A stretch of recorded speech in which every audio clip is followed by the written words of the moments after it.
வணக்கம் நண்பர்களே, நம்ம 10ஆம் வகுப்பு அறிவியல் பாடத்தில் நரம்பு மண்டலத்தை பற்றி நம்ம பார்க்க போகிறோம். டிஎன்பிஎஸ்சி யூஎஸ்ஆர்பி ரெண்டு பேருக்குமே பண்ணுறவங்க இவங்க. இந்த அளவுக்கு நீங்கள் அந்த டாபிக் எடுத்து வச்சு நீங்கள் படித்தாவே போதும்.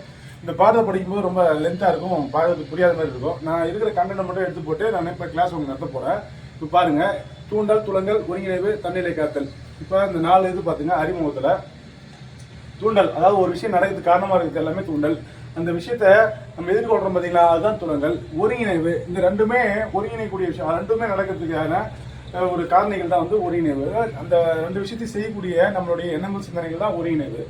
தன்னிலை காத்தல் என்பது பார்த்தீங்கன்னா அந்த விஷயத்திலிருந்து தன்னை காப்பாற்றிக்கிறது தான், அவ்வளோதான். சிம்பிளாக சொல்லணும்னா, ஒருத்தனை அடிக்கிறான்னா அது வந்து என்னை காப்பாற்றி நான் என்ன செய்யணும், அதெல்லாம் தன்னிலை காத்தல். இது எல்லாத்தையும் இந்த 4 குணங்களை கொண்டு வந்து தான் நம்மளுடைய மனித உடல். சரிங்களா? இப்போ தூண்டல் பாருங்க, ரொம்ப ஒரு வெப்பமாக இருக்குது அப்படின்னா என்ன பண்ணுவேன்னா, அதுக்கு தகுந்த தண்ணி மேலே ஊற்றிக்குவேன். அந்த மாதிரியான காரியங்களும் செய்வேன். அப்படியெல்லாம் ரொம்ப குளிருது அப்படின்னா நான் பெட்ஷீட் போற்றி நான் தூங்குவேன். சரிங்களா? அடுத்தது ஏதோ ஒரு வாசனை, ஒரு பிரியாணி வாசனை, ஏதோ ஒரு பூ வாசனை ஏதாவது வந்துச்சுன்னா அதுக்கு தகுந்த மாதிரி என்னுடைய உடல் வந்து நான் ரியாக்ட் பண்ணும். சரிங்களா? துலங்கல் பார்த்தீங்கன்னா இந்த தூண்டலுக்கு நம்ம தயார்படுத்துறது தான் துலங்கல். இந்த விஷயத்தை நம்ம பிளான் பண்ணி செய்யக்கூடிய விஷயம் தான் துலங்கல். இது ரெண்டையும் செய்யக்கூடிய விஷயம் தான் ஒருங்கிணைவு. தன்னிலை காத்தல் தன்னை வந்து எப்பவுமே ஒரு உயிர் வந்து எந்த ஒரு உயிரும் தன்னை காப்பாற்றினா என்னன்னா, ஒரு புறச்சூழலுக்கு எதிராக செயல்படுவது அல்லது அதுக்கு இணக்கமாக செயல்படுவது. புறச்சூழலுக்கு எதிராகனா, இப்போ அதிகமாக குளிர் இருந்துச்சுன்னா நம்ம உடம்பு என்னன்னா அதிகமாக ஹீட் ஆகும், அதிகமாக வெயில் இருந்துச்சுன்னா நம்ம உடம்பு வந்து கூலிங் ஆகும். இதுதான் வந்து நம்ம வந்து உடம்பு வந்து செய்யக்கூடிய விஷயங்கள் தான் தன்னிலை காத்தல். சரிங்களா?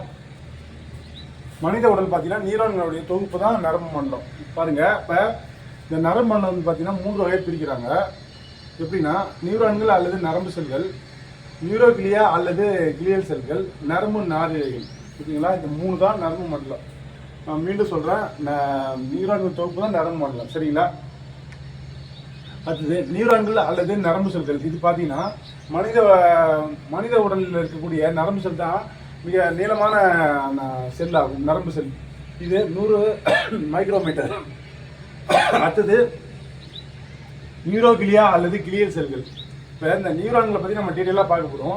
இந்த நியூரோகிளியா பார்த்தீங்கன்னா இது ஒரு துணை செல்கள் தான். இது நியூரானுடைய பணிகளுக்கு சப்போர்ட் பண்ணக்கூடிய செல் தான், இது துணை செல்கள். இப்போ நியூரோகிளியா அல்லது கிளியல் செல்கள்னு கேட்டிங்கன்னா நியூரானுடைய துணை செல்கள் நம்ம முடிச்சிடலாம். சரிங்களா? அடுத்து நரம்பு நாரிழைகள். நரம்பு நாரிழைகள் ஒன்றும் கிடையாது, இந்த நியூரானுடைய கற்றையாக காணப்படக்கூடியது தான் நரம்பு நாரிழைகள். இப்போ நம்ம நியூரானை பார்க்க போகிறோம். இதுதான் நியூரான்.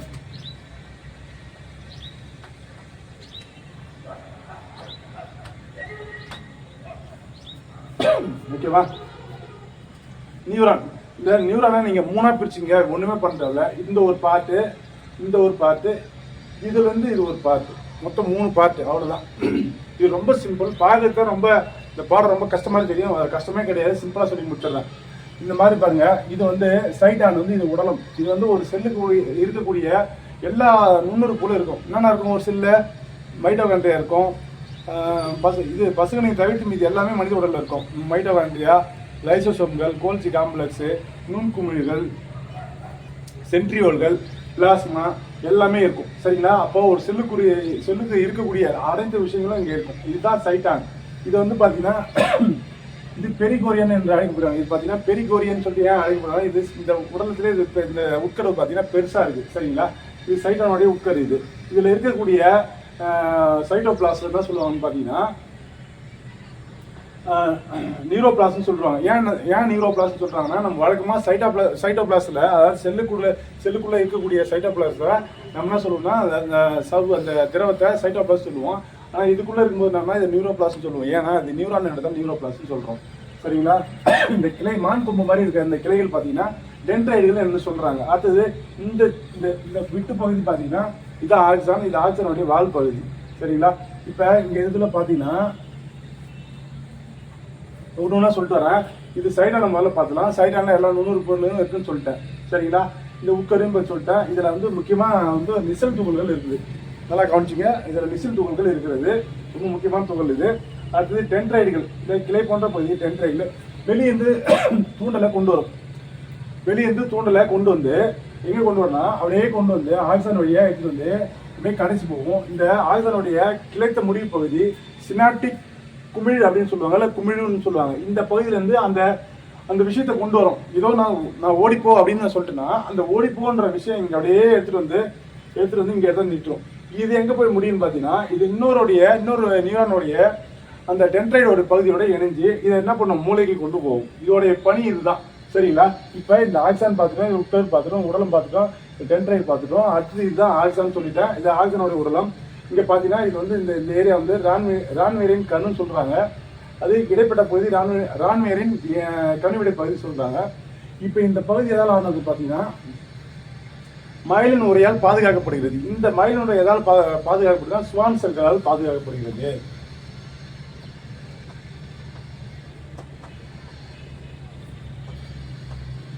ஸ்வான் செல்களால் பாதுகாக்கப்படுகிறது. அவ்வளோதாங்க. இப்போ நம்ம நியூரானை மொத்தமாக பார்த்துட்டோம். கீழே இங்கே வருது. இந்த அங்கே நான் ஓடிப்போன்னு சொல்லல, அந்த விஷயத்தை எடுத்துகிட்டு போய் வேற டென்ட்ரைட் கொடுக்குது. அங்கே கொடுக்கும்போது என்னன்னா 2 விஷயம் நடக்கும். ஒன்று, இந்த குமிழிலேருந்து டென்ட்ரைட்டுக்கு விஷயம் மாற்றப்படும். ஓகேங்களா? அது என்ன செய்யணும்னா இதுக்கு காரணம் பார்த்தீங்கன்னா அசிடைல் கோலின் தான் காரணம்.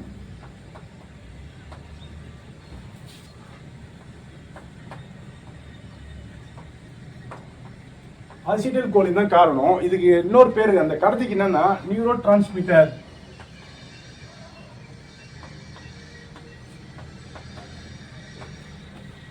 நியூரோ டிரான்ஸ்மிட்டர் கடத்திகள் அப்படின்னு சொல்றாங்க. சரிங்களா? அதுவும் ஒரு செல் தான். அது என்ன பண்ணுது? கடத்தி எடுத்துட்டு போகுது. இந்த ஓடிப்போன்னு சொல்றேன். அதாவது நான் ஒரு எக்ஸாம்பிளுக்காக சொன்னேன். அதாவது ஒரு தூண்டல், நம்ம யாரையோ பார்க்கணும், ஏதோ சிந்தனை, இது வந்து என்ன பண்ணா இது கொண்டு போகும்.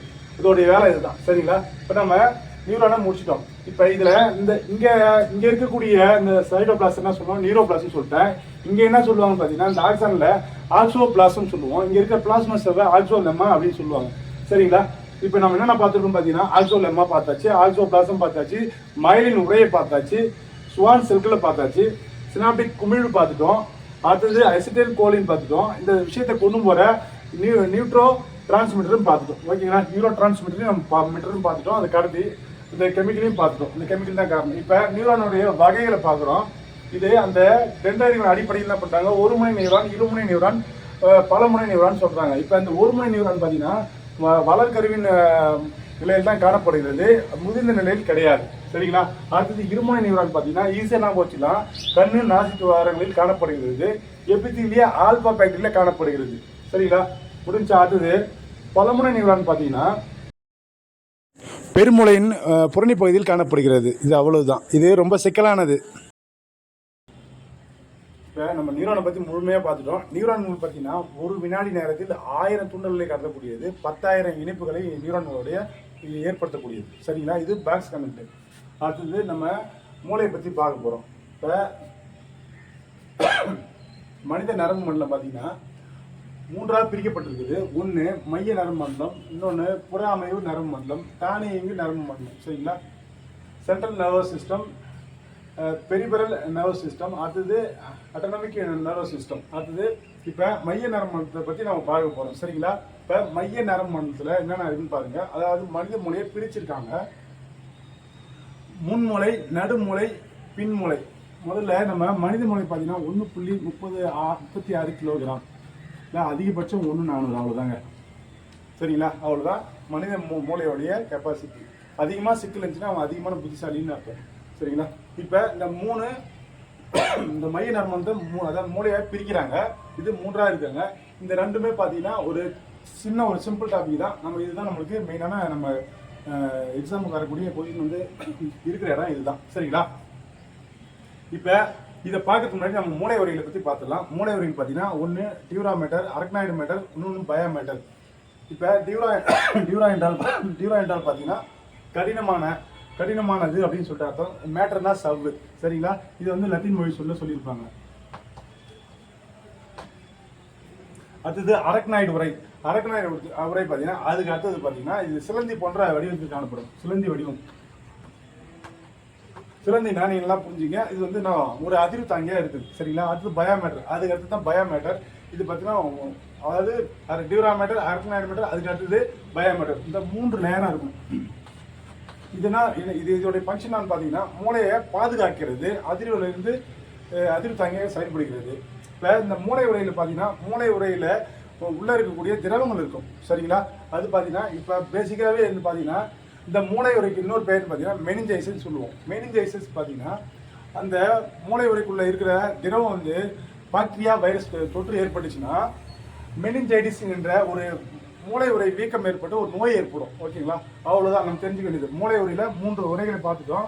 அது மெனிஞ்சேஷன் சொல்கிறோம். அந்த உரையில் 3 அதில் சிறந்து எதுன்னு பார்த்துட்டோம். இது பார்த்தீங்கன்னா பயோமெட்ரி ரொம்ப மென்மையாக இருக்கும்.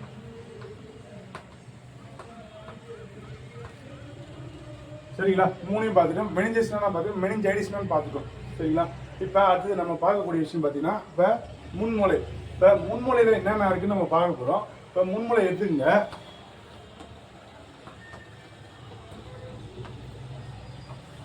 முன்மூளை என்ன இருக்கு பார்த்தீங்கன்னா பெருமூளை, தலாமஸ், ஹைப்போதலாமஸ்.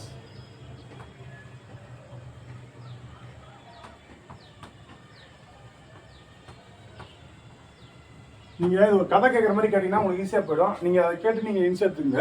இப்போ முன்மூளை என்னென்ன இருக்குது பார்த்தீங்கன்னா பெருமூளை, தலாமஸ், ஹைப்போதலாமஸ். இப்போ பெருமூளை பார்த்தீங்கன்னா இதுதான் வந்து 3/2 பங்கு. மூளையிலே பெரிய பகுதி எது பார்த்தீங்கன்னா பெருமூளை தான். 3/2 பங்கு இருக்கிறது. இதோட பணிகள் பாருங்க. இது இரண்டு அரைக்கோளங்களா இருக்குது. இது பார்த்தீங்கன்னா எதால இணைக்கப்படுதுன்னா கார்பஸ் கலோசம். இதெல்லாம் புரிஞ்சுங்க, கார்பஸ் கலோசத்தால இணைக்கப்பட்டிருக்குது. சரிங்களா, பெருமூளை பார்த்தீங்கன்னா கார்பஸ் கலோசத்தால இணைக்கப்பட்டிருக்குது. பெருமூளையின் புறணி பகுதி சாம்பல் நிறம் கொண்டது, உட்பகுதி வெண்மை நிறம் கொண்டது. நான் தண்டோட நடத்தும் போது இதுக்கு ஆப்போசிட்டா அது இருக்கும். சரிங்களா, நான் அப்போ பார்த்துக்கலாம். இப்போதைக்கு பெருமூளையுடைய புறணி பகுதி சாம்பல் நிறம், உட்பகுதி பார்த்தீங்கன்னா வெண்மை நிறத்தில் இருக்கும். சரிங்களா, இப்போ நம்ம பெருமூளை பற்றி நம்ம பார்த்துட்டோம். பெருமூளையில் அதோடைய பணிகள் பார்க்கலாம். பணிகள் பாருங்க. 1 கற்பனை திறன். நான் அப்படியே சொல்றேன், நீங்க அப்படியே மைண்ட்ல வச்சுங்க. கற்பனை திறன். அதுக்கு அடுத்தது பார்த்தீங்கன்னா மன அறிவு, மொழி அறிவு, நினைவாற்றல், காரண காரியங்களை அறிதல், ஒருவர்கிட்ட பேசுறது, முடிவு எடுக்கிறது, மன உறுதி எல்லாமே பார்த்தீங்கன்னா பெருமூளை தான். சரிங்களா, பெருமூளை தான். அதுக்கு அடுத்தது பார்த்தீங்கன்னா தலாமஸ். இது வந்து ஒரு கருத்து மையமாக செயல்படுகிறது. என்ன கருத்துது? உணர்வுகளையும் அதாவது இயக்க தூண்டல்களையும் கத்திட்டு போகுது. அவ்வளோதான் தலாமஸுடைய வேலை. அதுதான் தலாமஸ் எங்க இருக்கு பார்த்தீங்கன்னா பெருமூளையோடைய அடிப்பகுதியில் இருக்குது. அது கீழே பார்த்தீங்கன்னா ஹைப்போ தலாமஸ் இருக்குது. ஹைப்போ என்றால் பார்த்தீங்கன்னா கீழே, லத்தீன் மொழியில கீழே. இப்போ இந்த ஹைப்போ தலாமஸ் பார்த்தீங்கன்னா இதுதான் ரொம்ப முக்கியமான ஃபேக்டர். இது பார்த்தீங்கன்னா பசி, தாகம், வியர்வை, பாலுறவு கிளர்ச்சி, உறக்கம், இந்த மாதிரியான பணிகளை செய்யக்கூடியது. இதுல முக்கியமான ரொம்ப ரொம்ப ரொம்ப முக்கியமான பாத்தீங்கன்னா உடலின் வெப்பச்சமநிலையை கட்டுப்படுத்துகிறது. உடலின் சமநிலையை கட்டுப்படுத்துகிறது. இப்ப இந்த முன்முறை நம்ம பார்த்துட்டோம். நான் சொல்ல நீங்க எழுதிங்க. இந்த பாடத்தை பொறுத்தவரைக்கும் ரொம்ப பெருசு, அதனால நான் ரொம்ப ஷார்ட்டா முடிக்கணும்னு பாக்குறேன். ஓகேங்களா, இப்ப முன்மூளையில பெருமூளையை பார்த்துட்டோம், ஹைப்போதலாமஸை பார்த்துட்டோம். சரிங்களா, இப்ப நம்ம அடுத்து நம்ம பார்க்க போற டாபிக் பாத்தீங்கன்னா நடுமூளை. நடுமூளை பாத்தீங்கன்னா அதாவது முன்மூளைக்கும் பின்மூளைக்கும் நடுவில் இருக்குது. அதாவது தலாமஸுக்கும் பின்மூளைக்கும் நடுவில் இருக்குது நடுமூளை. இதுல கண்ணண்டு கிடையாது. இதோட பணிகள் பாருங்க. இதுல 4 கோள புள்ளிகள் இருக்குது, 4 கோளங்கள் இருக்குது. அது என்ன சொல்றாங்கன்னா கார்போரா குவாட்ரிஜெமினா. இதோட பணி பாருங்க, பார்வை மற்றும் கேட்டல். அவ்வளவுதான் இதோட பணி என்னன்னு பாத்தீங்கன்னா பார்வை மற்றும் கேட்டல். அதுக்கு அடுத்தது பின்மூளை. பின்மூளை பாத்தீங்கன்னா இதுல இருக்கக்கூடிய விஷயம் பாருங்க. 1 சிறுமூளை,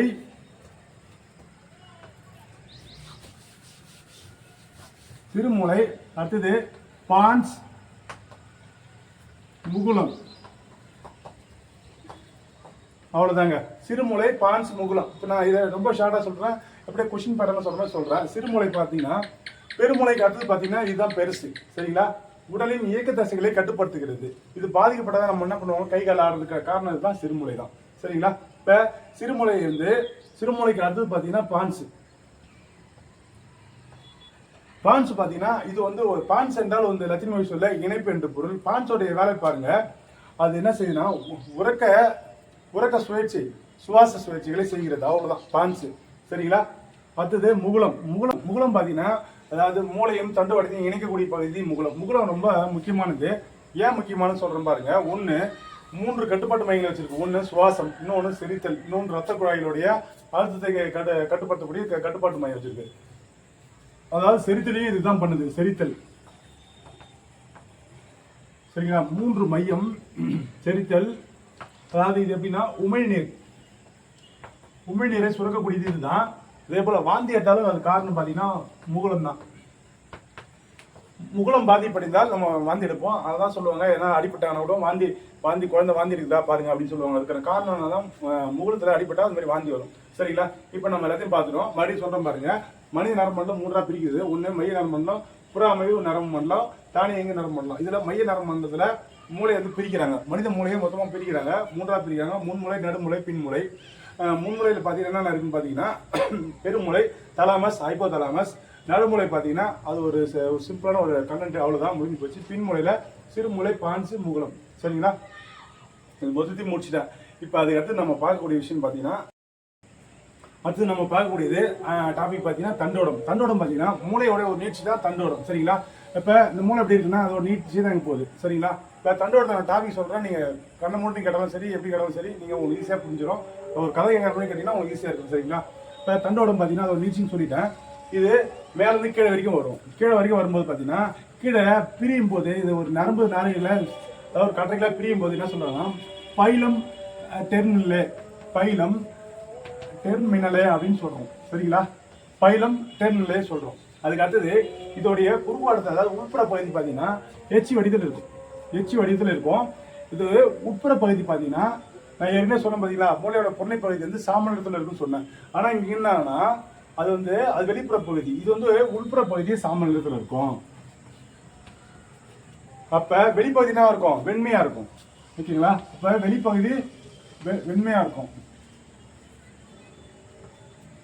பாருங்க, இந்த எச் பகுதி தான் பாத்தீங்கன்னா மேல இருக்குது பாத்தீங்கன்னா வயிற்று கொம்புகள் சொல்லுவோம். கீழே இருக்க பகுதி பாத்தீங்கன்னா முதுகுப்புற கொம்புகள் சொல்லுவோம். அவ்வளவுதான். இதுல வேற எதுவும் டாபிக்கும் கிடையாது. இப்ப தண்டோடத்துடைய பணிகள் பாருங்க, அனிச்ச செயலாம் கட்டுப்படுத்துது. அனிச்ச செயல் என்னன்னு சொல்லுவோம்? இருமல், தும்மல், கொட்டாவி எல்லாமே.